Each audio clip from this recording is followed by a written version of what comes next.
Bulan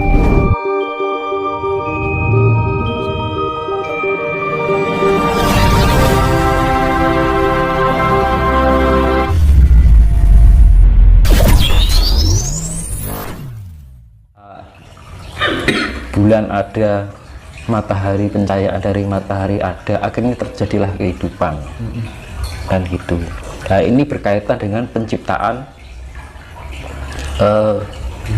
awal mula bumi diciptakan hingga kehidupan di bumi ini dilebur. Itu sifatnya api. Api kan sifatnya menciptakan dan memusnahkan atau melebur. Kan gitu. Makanya api itu kan kalau diibaratkan dewa Brahma. Sebenarnya saya jelaskan dewa dulu ya. Dewa itu apa toh? Kan pada bingung dewa itu enak ora toh? Kan pada bingung toh. Sampai saat ini Kan jadi mitos kan itu. Ya. Mitos dan kenapa dinamakan mitos? Karena sesuatu yang belum ditemukan secara rasional kan. Nah, dewa itu adalah manifestasi dari sifat alam. Misalkan bulan itu bisa termanifestasi dalam bentuk sosok, yaitu wujud, yaitu yang disebut dewa. Makanya disebut karena bulan itu sifatnya wanita, Dewi Condro. Nah, ada dewa Brahma, itu manifestasi dari sifat api, dan itu bisa wujud secara gaib. Yus kaya wong kan gitu. Dari sifat ini memberikan manifestasi dalam bentuk wujud kan ngono. Nah akhirnya iki disebut dewa. Gitu kan, pada bingung dewa iki penek to kan. Iki yo apa to jane kan ngono kan bingung. Itu adalah manifestasi dari sifat alam. Nah bintang itu widodari. Beneran wong widodari ning langit ning kayangan ana widodari. Iki yo asine bintang-bintang itu lho. Lintang atau Kartika. Mula jenenge wong jenenge Kartika mesti wedok lho. Nggih. Wulan atau Candra. Wulan jenenge. Wulan kuwi mesti wedok kan. Surya mesti lanang kan gitu. Berarti sejatinya kayak seperti bidadari itu manifestasi dari alam juga, tapi bisa terbentuk dalam wujud. Sifat alam itu terbentuk dalam termanifestasi dalam bentuk wujud kan gitu. Akhirnya orang menggambarkan seakan-akan seperti manusia. Nah, karena apa? Itu kepekatan sifat itu terbentuklah seperti sosok yang disebut dewa. Jadi karakternya itu sesuai dengan sifat-sifat alam yang dimiliki oleh dewa tersebut kan ngono. Ya, dewa Brahma itu kan dewa api. Nah, maunya bumi kira mau koyo lahar tok, bumi tok kan itu permukaannya. Nah, akhirnya datanglah embun. Embun ini mudun. Embun ini gambarannya Wisnu. Nah, yang langit lah kebak embun teman. Iya. Wisnu ini kenapa dilambangkan biru? Kenapa kira-kira? Ini langit, gambarannya langit. Iya toh. Iya. Langit itu kan iso dadi kita buri kan mergo nek kumpulan dari embun-embun ini. Lah, api yang bulat-bulat itu dengan turunnya embun, sisi kan adem toh. Akhirnya jadi lemah. Terus akhirnya terkumpul terus nanti berjuta-juta tahun. Soalnya 1 tahun zaman dahulu itu sama juga 1000 tahunnya sekarang kan ngono. Kumpul jadi banyu jadi segoro kan ngono. Akhirnya tukul hewan, tukul tanduran. Pertama kayak jamur gitu. Akhirnya nanti tukul ada bawa menungso kan gitu. Nah, perjalanannya seperti itu. Jadi kan pada bingung. Dan suatu ketika di akhir zaman nanti itu yang meleburkan adalah api juga. Kan sifatnya Siwa yang meleburkan. Kan dewa Siwa itu kan dewa pelebur. Mula di pewayangan itu diceritakan senjatane Batara Guru ya Siwa itu kan. Senjatane guntur angin, guntur geni. Badai, guntur lah badai kan. Guntur angin, guntur geni. Lah, kiamat terakhir nanti terjadinya karena badai matahari, api yang terbawa oleh angin seperti badai, zuriat entek mas. Itu kiamat terakhir akan terjadi seperti itu. Makanya di wayang sudah dijelaskan adalah Siwa itu menghukum titah yang salah atau titah yang berani, dia mengeluarkan jurusnya yang namanya guntur angin guntur gini, itu badai. Sebenarnya bumi ini tak esok kuwi mas. Iya, bahasa Jawa ini guntur angin guntur gini.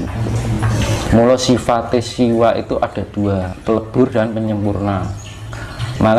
Makanya dalam kisah wayang itu yang bisa menaikkan ke surga adalah, yang bisa menyempurnakan titah adalah siwa itu tadi. Tapi jika dia juga bisa meleburkan, mulai diarani nggon wayang itu kan kawah condro di muka, dilebokke ning neraka gitu. Nah, sempurna itu apa mas? Itu bisa rohnya, kalau moksa itu sudah hanya roh tapi rogo. Makanya fungsinya meditasi kalau tingkat pencapaian sampai raga itu lebih susah, karena kamuksan itu lebih mengendalikan cipta, rasa, jiwa, lan rogo. Dan itu. Jadi kalau kita sudah mencapai tingkat kesempurnaan raga, ini luar biasa mas. Karena rogo ini kanggonan reget, kanggonan sifat angkara murka. Nah, itu. Makanya di dalam gunungan wayang itu mesti kaya ana gapura buta ana loro. Iki simbol angkara lan murka. Angkara itu kan artinya dibilang angkara itu apa? Ego yang berlebihan. Over ya. Nah, itu akhirnya timbullah angkara.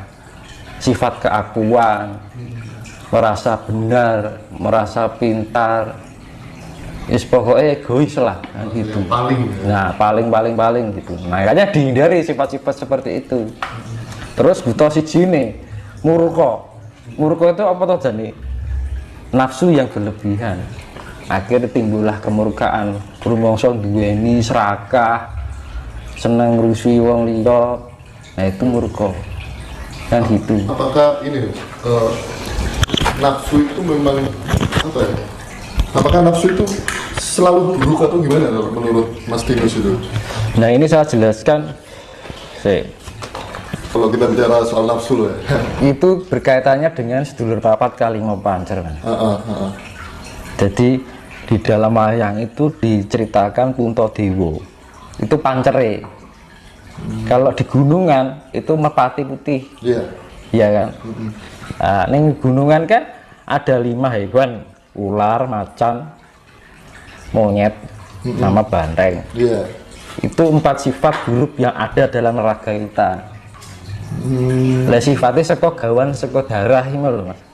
Banyu abang iki lho, iki nggawa sifat 4 karakter dunia, keduniawian. Ngono lho. Sifat atau nafsu? Sifat. Itu nafsu. Ya sifat, gambaran sifat alamiah yang ada dalam raga.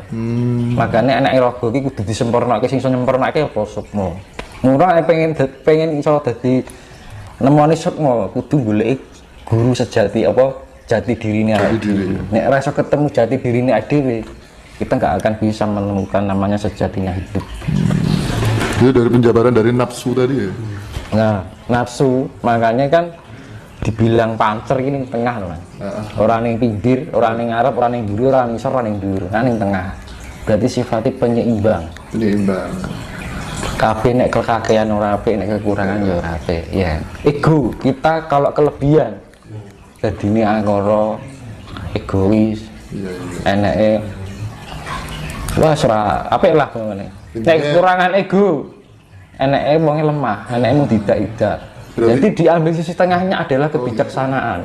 Berarti intinya nafsu itu juga penting, tapi dengan yang kalau nafsu kelebihan akhirnya jadi angkara murka. Apa murka ya? Murka lah, kemurkaan. Punya keinginan nggak terus manusia kan enek mung kurang terus golek anuan gitu loh. Enek mung kurang. Nek kekurangan sifat nafsu kok urip orang di pengarep-arep orang di tujuan hidup kan gitu. Jadi jupuk tengahnya sifat asih temune kan ngono teman. Terus untuk menjadikan nafsu itu bisa balance atau seimbang itu seperti apa mas? Apa namanya? Nah itu kan makanya kan fungsinya spiritual kan ning ngono to mas. Kita mencari rileks Ya. ketenangan, kedamaian. Ketika kita sudah menemukan itu, kita akan balance, kita seimbang, lebih bisa mengontrol diri. Jadi kita meningkatkan tingkat kesadaran. Dewi nek nglakoni salah ki kaya sadar, oh iya aku ki keliru ya. Nah itu yang namanya sadar, Berarti mawas diri. berarti pada dasarnya semua orang itu punya kesadaran, baik itu dilakukan secara sengaja dan tidak sengaja, kesadaran itu sebenarnya ada.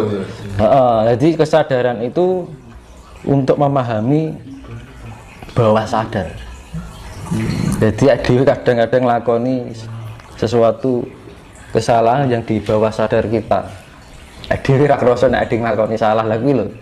Nah untuk tujuan spiritual kita biar bisa memahami itu dari ketidaktahuan itu menjadi tahu. Karena apa? Makanya kan wong Jawa itu kan ngajari kita belajar dari ketidaktahuan.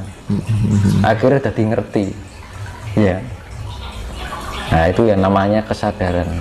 Jadi kalau kita sudah menyadari itu, kita bisa menyeimbangkan antara, jadi ning Jawa ki orang dalam etika Jawa itu nggak ada sifat salah atau benar, tapi orang Jawa itu memandangnya bahwa segala sesuatu berdasar ketidaktahuan kan gitu. Jadi orang nek wong Jawa ki nek wong ngakoni salah dianggap wong urung ngerti. Gitu loh. Jadi memang karena jadi orang nek wong salah beda nek wong saiki oke nek wong salah disalah-salahke kan.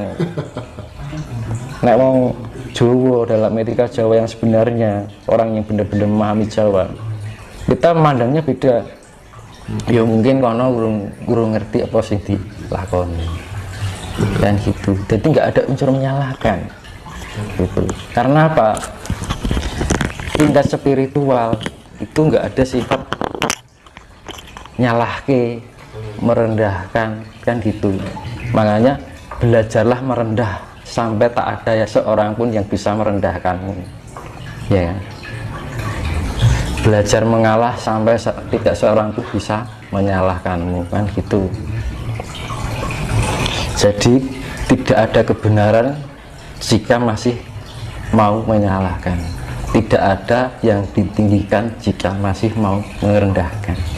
Jadi sifatnya iki mau Jawa niki dadi padang sing ora blereng, dadi santosa sing ora mati.